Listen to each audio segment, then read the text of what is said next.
My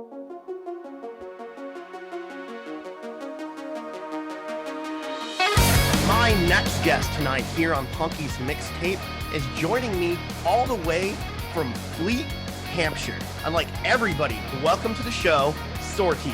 How we doing, everybody? Hey. How's it going?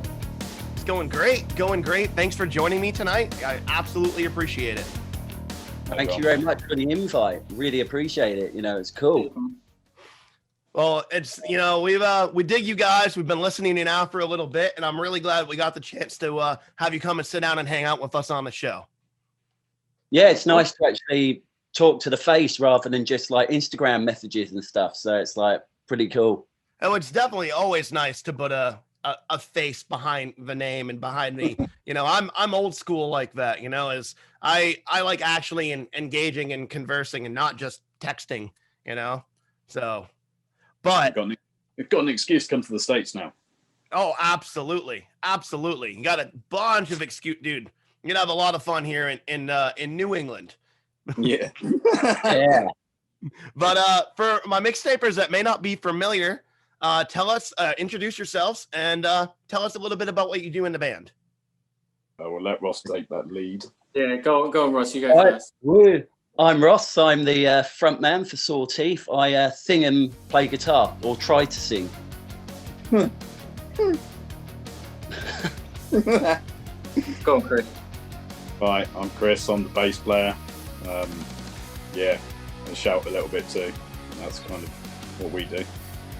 Slap at the bass. That's a bass, Slap on the man. bass. Slap at the bass. Yeah, I'm James. I scream a little bit too, and I play the drums and try and keep in time with these two. But you know, I do my best. Oh, are they the ones that ramp up the tempo, or are you the one that, you know, because there's always one member in the band that gets really excited during certain parts and they just fuck it. I don't care what the tempo is. It's between me and Ross, I think. It depends. If he does like one of his air jumps, then sometimes it speeds up a little bit. Oh, definitely. This adds to the live flavor. Faster the better. That's what I always say. Can't beat live. So for my mixtapers and unfamiliar, tell us a little bit about the band, what kind of band you are. We're a hardcore punk band, really. Noisy, shouty. Get told off if I write something that I don't swear in by James, so I have to make sure we got swear words in every song. Actually, James, do you know, is there a song in our set that doesn't have a swear word? Not anymore. No. No, I don't think so. Language over it, isn't it? Yeah, true.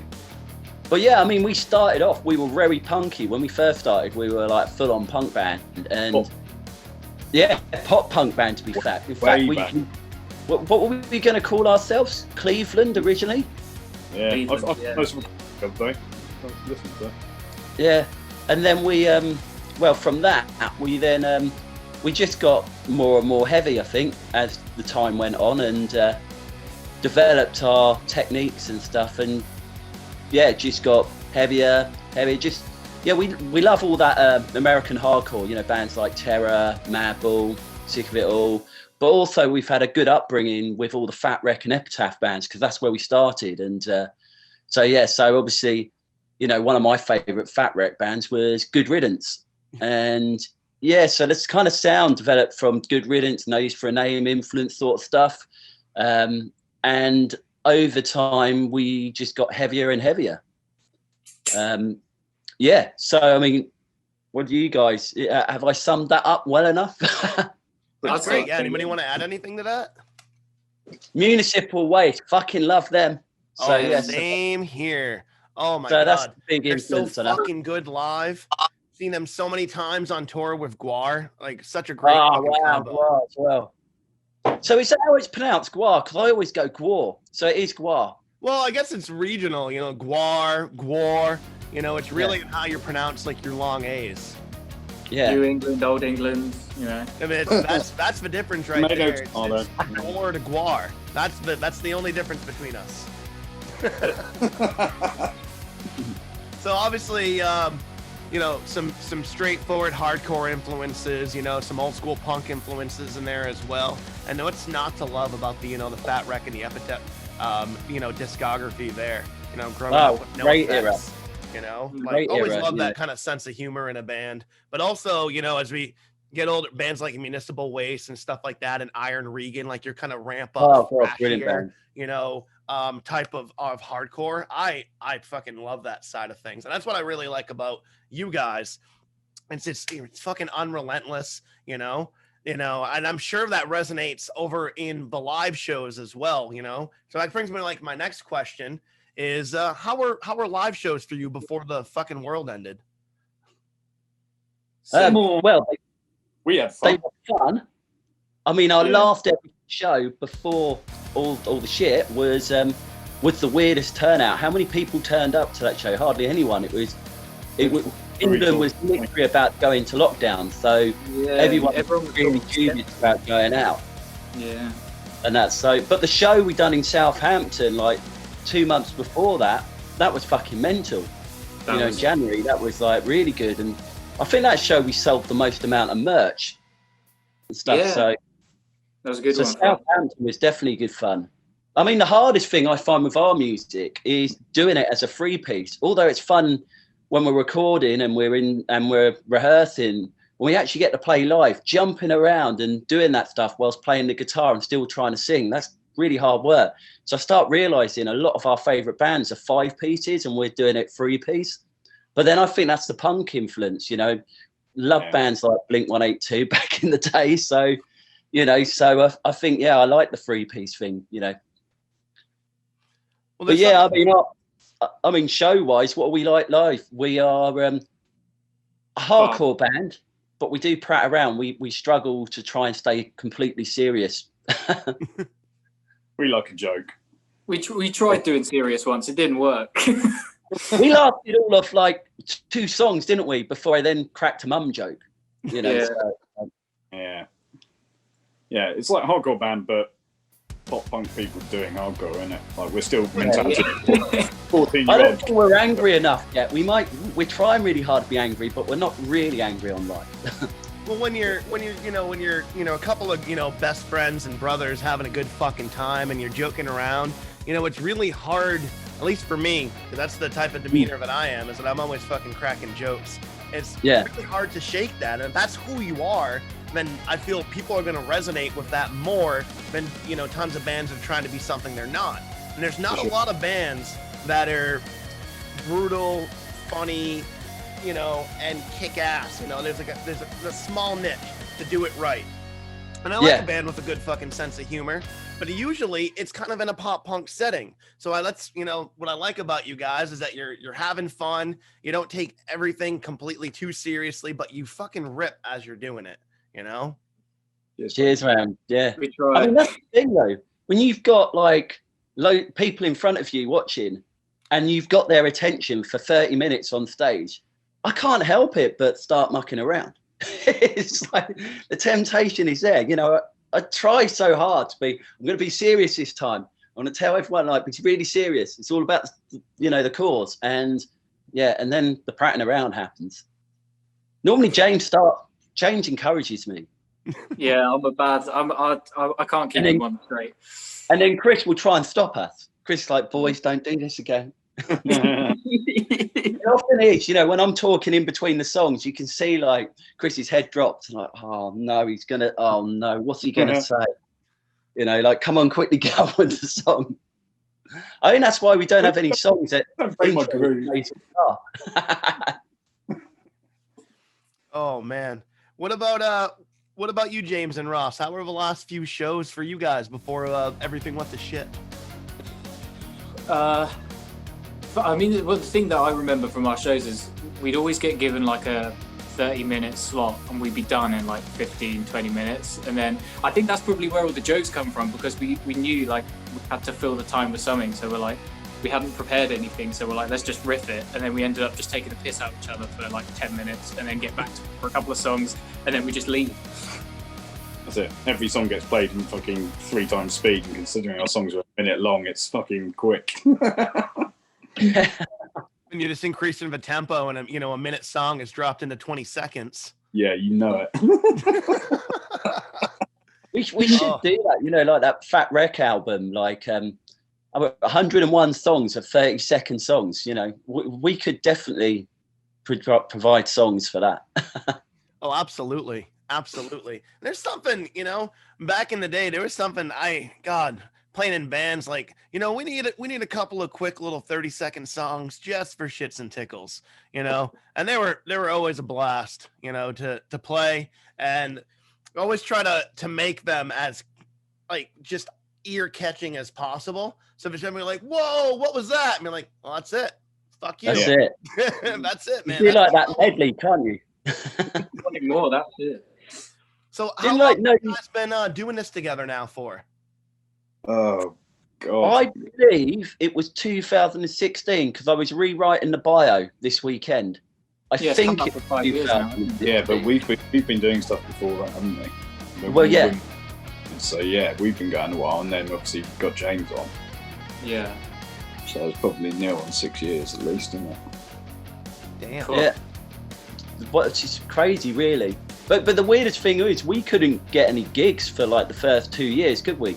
Like no one would touch us. In all the local music scenes around here, no one wanted to give us a gig. Couldn't get a gig anywhere. So we decided we were just going to do all the stuff on social media, and we'd go live on Instagram and Facebook, and we just kind of built it up that way. So we kind of went from not being able to get a gig to suddenly headlining act.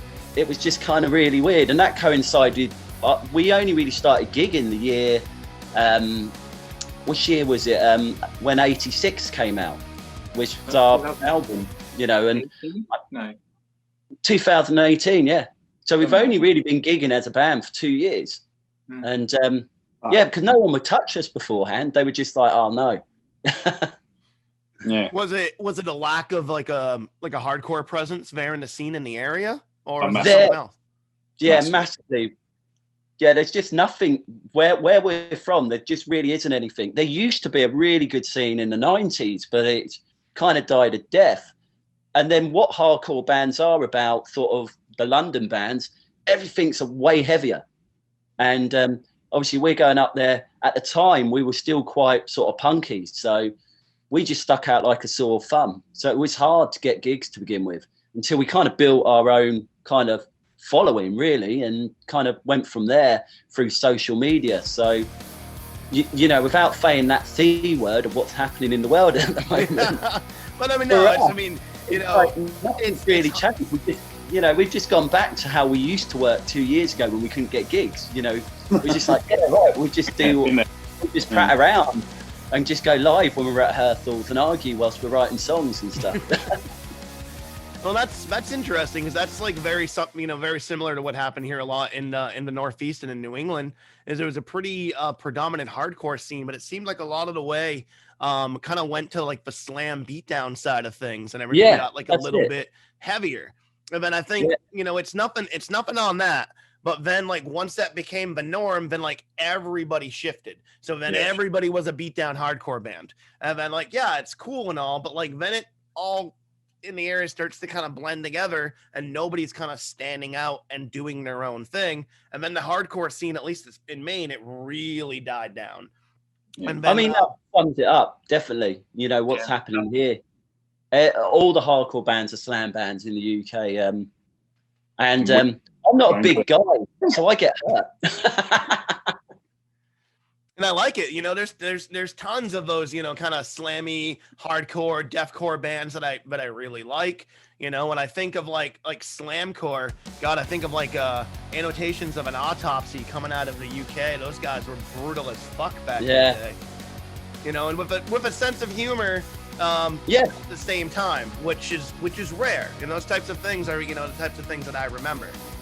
Well, Napalm Death always had a sense of humor when they played. Absolutely. They're heavy. Even bands like Pig Destroyer and stuff like that. Like heavy, brutal as fuck, but still with like that kind of very dark sense of humor.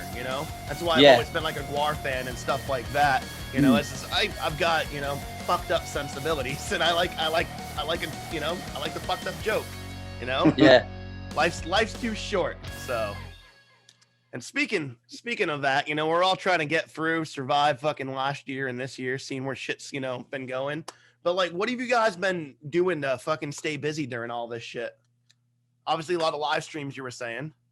Yeah, well, it all depends on what Boris in our country allows us to do. Because at the moment, he's grounded us. So we can't even go to rehearsal. We can't even go around each other's houses, which sucks. But we predominantly, the original plan was we were going to drop a new album last year in April. And COVID happened. And we thought, hey, man, let's just not drop the album. Let's just drop a few songs at a time. And then we started writing stuff. And started really liking what we were writing in the direction we were going, and we're like, oh man, like I don't know about those songs now. This new stuff's even better. So thankfully we got let out last summer for a few months before we got put back in our boxes, and we were able to track another 5 songs. So we got 5 songs towards what we want to do, and then we've got like this entire album that we're probably not going to release, or we haven't really decided what we're going to do with it. Which sounds different to what we're doing at the moment. So it's like, so we're in that sort of quandary. And obviously I'm writing loads of new material and can't wait to get into the rehearsal rooms to rehearse, but we've got to wait before we're allowed to get out and do that again. But at least we've got enough ammunition to keep releasing songs at a time at the moment to get us through this, really, I think. And I think that's the important thing, is to keep stuff coming out and still try and be engaging with fans, and generally, so hopefully when it all flies over and life gets back to a new kind of norm, we'll be able to, we'll still be hitting the ground running, sort of thing, rather than just so many bands you see just kind of bitched about it, complained about it, and then decided to call it a day. And I'm like, man, it's just like the old days. It's like, let's write some new material. We were moaning the end of the year before, that we weren't getting time to write the new album. And now we've got loads of time, so it's brilliant. Nice. Well, yeah, I mean, I'll let the other guys speak, because I have a habit of just blah, blah, blah, blah, blah. Yeah. But you, Chris and Ross, anything to add to that? Well, I was going to say, I've been working throughout this whole thing, so I'm still trying to keep a business going, to keep a roof over our heads, But that's really been it for me.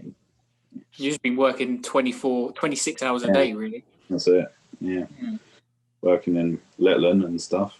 But damn. That's life. You've got to do that. And then when we get out and have some fun doing music and stuff again, we can. It's good. Exactly. You just got to keep maintaining and doing the best we can, It's hard in a lot of cases, but it's all we really can do, is just try to maintain the best we fucking can, and know that down the road, like, it's going to get better. We'll get back to normalcy again, and we'll all be, soon covered in fucking stale beer and hot sweat, That's it. Fucking how hard would our I lips and our noses and feeling alive again. Yeah. I miss that. Like, going to the underworld, like seeing the sweat like dripping off the ceiling, and it's like 2 feet away from you, and it's just like dripping on your hair. It's disgusting, but it's getting in your fucking beer and stuff. That's it, yeah. Getting my beer kicked out of my hand. Oh, that's always fun. That's my favorite thing.